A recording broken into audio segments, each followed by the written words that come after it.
গরম পড়তেই ঘামাচির সমস্যা যেভাবে মিলবে সমাধান।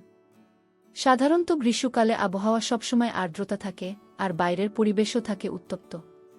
আর প্রখর রোদ ত্বকে নতুন রোগ সৃষ্টি করার পাশাপাশি বিদ্যমান রোগগুলোকেও অনেক গুণ বাড়িয়ে তোলে, যা আমাদের ত্বককে প্রভাবিত করে। সে কারণে ত্বকে অবস্থিত ঘামগ্রন্থিগুলোর নিঃসরণ বেড়ে যায়। আর অতিরিক্ত গরম ও ঘামের কারণে ত্বকে চুলকানিসহ ছত্রাক এবং অন্যান্য জীবাণুর সংক্রমণ ঘটে থাকে। সেজন্য গরম পড়তেই ত্বকে নানারকম সমস্যা দেখা দেয়। আর এর অন্যতম কারণই হচ্ছে ঘামাচি, র্যাশ আর চুলকানি। অতিরিক্ত গরমে শরীরে ঘাম জমে ব্যাকটেরিয়াজনিত কারণে ঘামাচি হয়। কোনো কারণে সেই অংশটি জামাকাপড়ে ঘষা খেলে বা চুলকানি হলে অস্বস্তি বেড়ে যায়। আর এটি শিশু থেকে শুরু করে বয়স্ক সবাই এই ঘামাচির সমস্যায় ভুগে থাকেন।